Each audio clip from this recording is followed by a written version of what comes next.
اعوذ باللہ من الشیطان الرجیم بسم اللہ الرحمن الرحیم۔ آج میں انتہائی اہم موضوع لے کر آپ کی خدمت میں حاضر ہوا ہوں اور وہ یکساں قومی نصاب کے حوالے سے ہے۔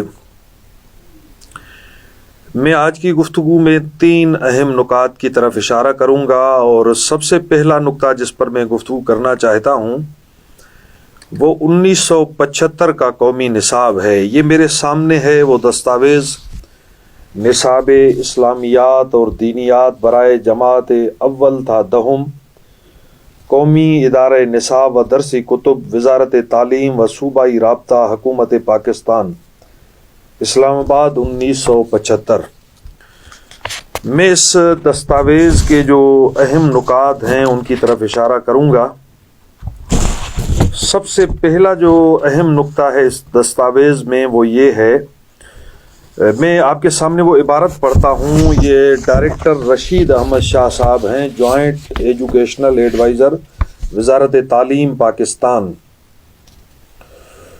اس میں وہ بیان کرتے ہیں کہ اس نصب العین کو پیش نظر رکھ کر وزارت تعلیم پاکستان نے ملک کے مقتدر اور جید علماء کرام کی ایک کمیٹی تشکیل دی، جس میں سنی اور شیعہ مسلک کے نمائندہ علماء شامل تھے۔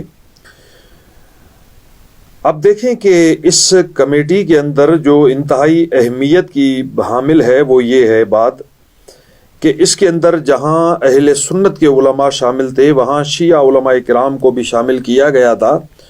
اس لیے ہم اس کو یکساں قومی نصاب کہہ سکتے ہیں، جو پاکستان کے اندر ایک طرف تو اتحاد بین المسلمین کا عملی ثبوت ہے، جہاں شیعہ اور سنی علماء مل کر نصاب تعلیم مرتب کر رہے ہیں، اور اس کے اندر خوبی یہ ہے کہ اس کے اندر مشترکات بھی موجود ہیں، اور ہر مسلک کے جو مخصوص تعلیمات ہیں اس مسلک کے مطابق اس کو بھی اس میں نمایاں جگہ دی گئی ہے۔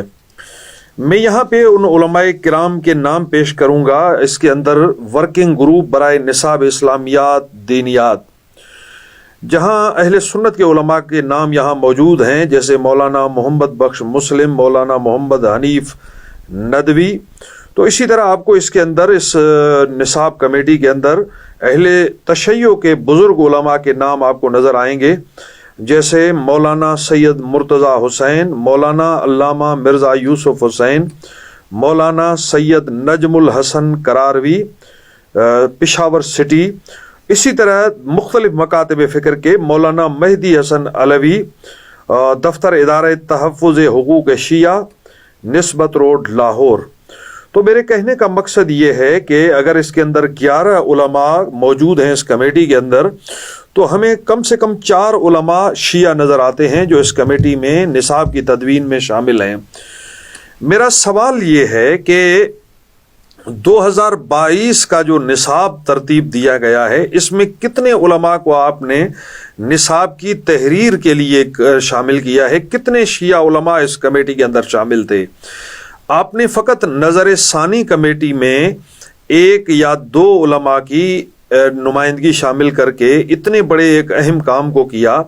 جہاں یہ نصاب تدوین ہو رہا تھا، تحریر ہو رہا تھا، وہاں کسی شیعہ عالم سے آپ نے مدد نہیں لی، حالانکہ پاکستان کے اندر 1975 کا یہ نصاب میرے ہاتھوں میں ہے، اور جس کے ایک ایک صفحے کی میں اپنے محترم ناظرین کے سامنے وضاحت کروں گا۔ اس کے اندر آپ بغور دیکھ سکتے ہیں کہ شیعہ سنی وحدت کا یہ عکاس ہے۔ یہ وہی نیریٹو ہے جس کے علمبردار قائد اعظم محمد علی جناح تھے، علامہ اقبال رحمۃ اللہ علیہ تھے، مادر ملت محترمہ فاطمہ جناح تھیں رحمۃ اللہ علیہم۔ تو یہ وہ شخصیات تھیں جنہوں نے شیعہ سنی وحدت کا درس دیا۔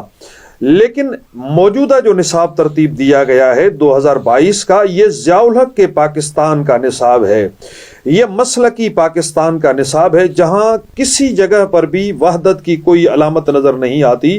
اتحاد بین المسلمین اور پاکستان کے اندر جو شیعہ سنی وحدت کی تاریخ رہی ہے اس کو یکسر نظر انداز کیا گیا ہے۔ میں اس کا صفحہ نمبر 1 آپ کے سامنے پیش کرتا ہوں، مقاصد تدریس اسلامیات دینیات۔ اس کے اندر پہلے پیج میں دوسرے پیراگراف میں لکھا ہے کہ قرآن مجید اور حدیث نبوی صلی اللہ علیہ وآلہ وسلم، میں سوال پوچھتا ہوں کہ یہ درود جو 1975 میں تھا، کیا کوئی نیا دین آیا ہے، کوئی نئی ترمیم ہوئی ہے، کوئی نئی وحی نازل ہوئی ہے، کوئی نئی آپ کے سامنے حدیث آئی ہے جس کی وجہ سے آپ نے اس درود کو بدل دیا ہے؟ 1975 میں یہ ریاست پاکستان وزارت تعلیم کی یہ دستاویز ہے جس کے اندر جگہ جگہ پہ آپ کو یہ درود نظر آ رہا ہے صلی اللہ علیہ وآلہ وسلم۔ آپ نے اس درود میں کیوں ترمیم کی؟ ہمارا سوال یہ ہے، پاکستان کے کروڑوں شہریوں کا سوال یہ ہے، موجودہ نصاب کمیٹی سے جو مسلکی نصاب قوم پر مسلط کر رہی ہے، اور خواہ وہ اختلافات جو مدارس کے اندر موجود تھے، وہ تنازعات جو مسجدوں تک محدود تھے، آپ ان کو مدارس میں اسکول کے اندر لانا چاہتے ہیں، آپ اس کو کالج میں لانا چاہتے ہیں، آپ یونیورسٹی کے اندر اس طرح کے اختلافی مسائل کو لانا چاہتے ہیں، تو یہ کوئی مناسب روش نہیں ہے۔ میں یہاں پہ یہ میرے سامنے نصاب کی پوری تفصیل ہے، یہ جماعت اول سے لے کر جماعت پنجم تک، جماعت ششم میرے سامنے ہے۔ اس کے اندر کہیں پر کوئی ایک سبق بھی انہوں نے ایسا نہیں دیا جو مسلکی دینیات کا عکاس ہو۔ سیرت النبی دی ہے تو اس کے اندر وہی مشترکات جو شیعہ سنی میں مشترک ہیں، کیونکہ 85% جو دینی احکامات ہیں اس پہ دونوں مسلمانوں کے جو بڑے فرقے ہیں شیعہ اور سنی، ان کا اتفاق ہے۔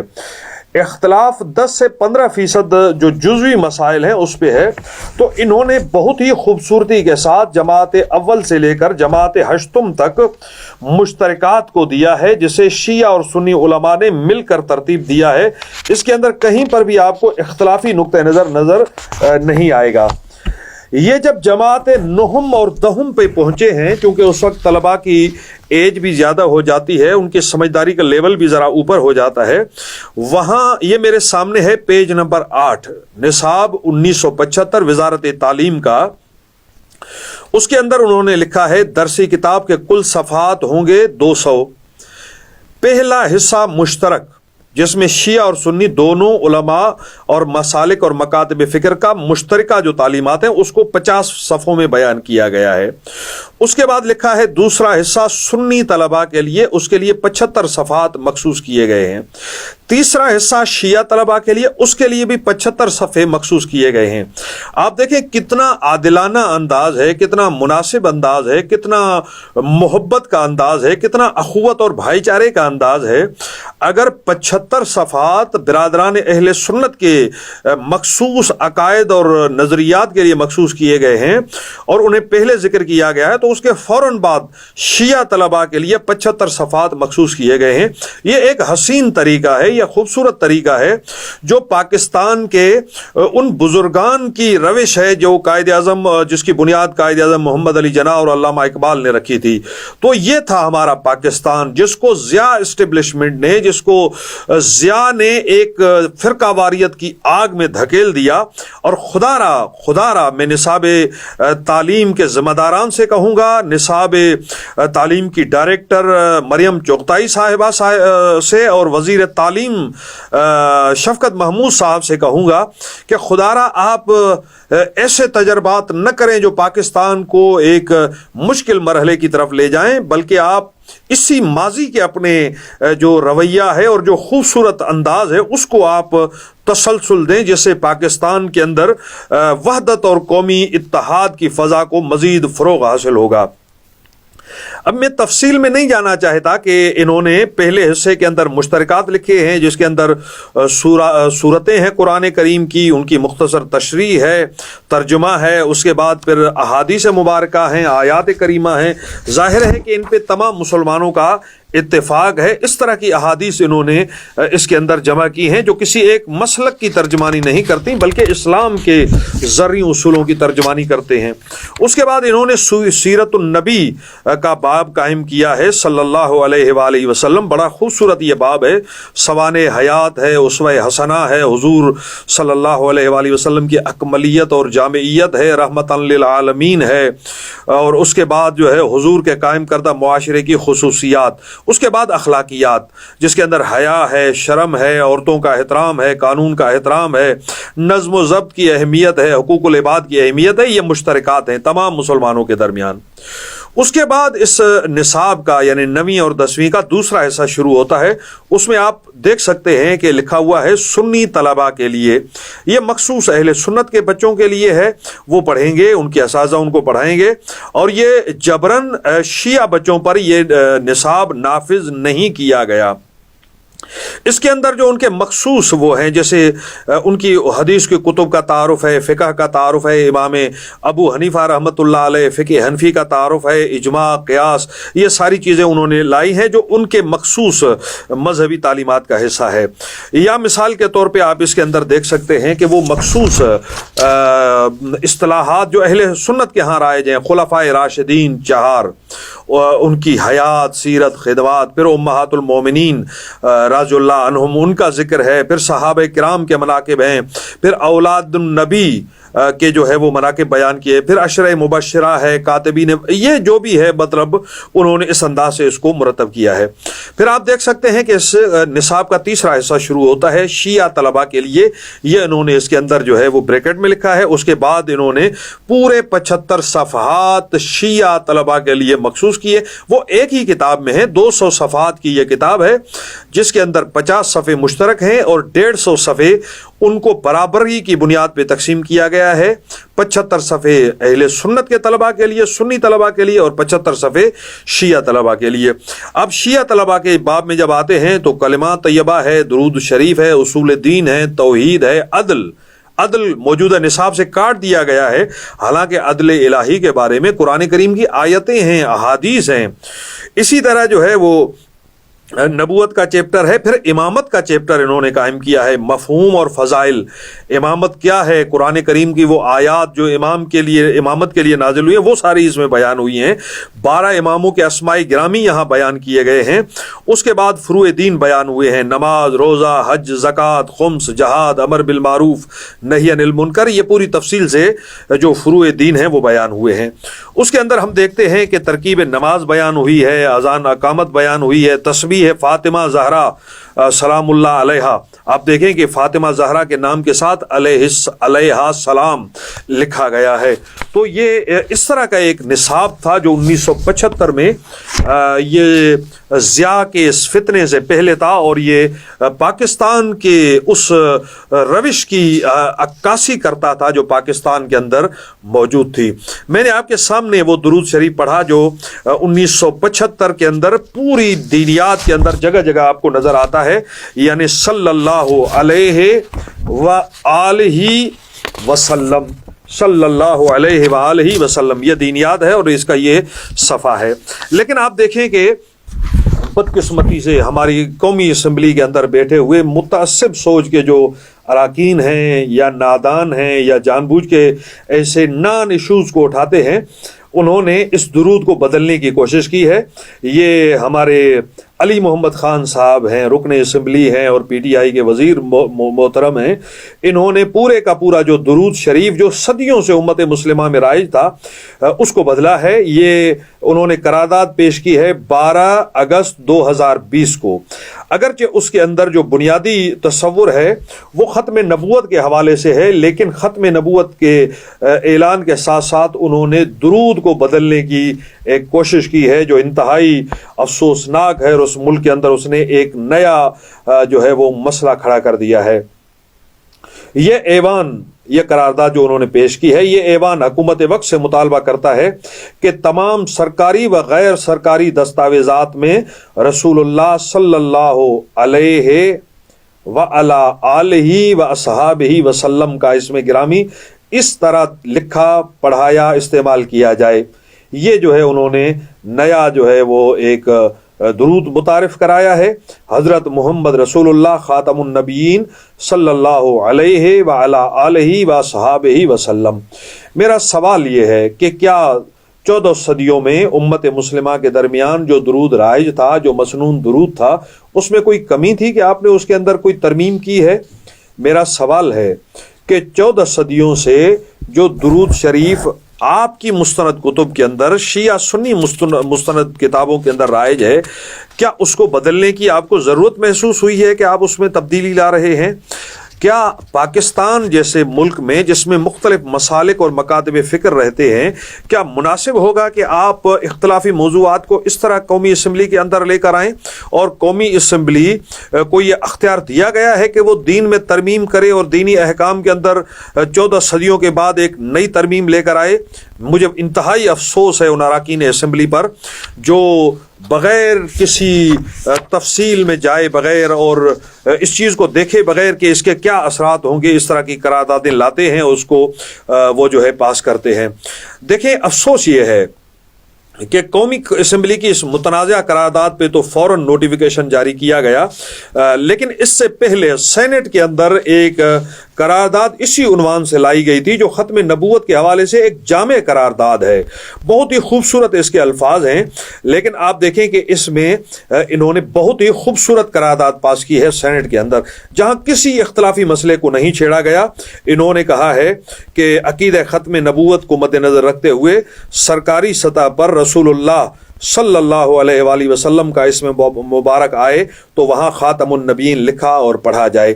انہوں نے انتہائی ایک خوبصورت قرارداد منظور کی ہے جو قومی اسمبلی کی قرارداد سے مختلف بھی ہے، اور لیکن اس پہ کوئی نوٹیفیکیشن جاری نہیں کیا وزارت مذہبی امور نے۔ دیکھیں، وزارت مذہبی امور کو بھی متنازع امور نہیں چھیڑنے چاہیے۔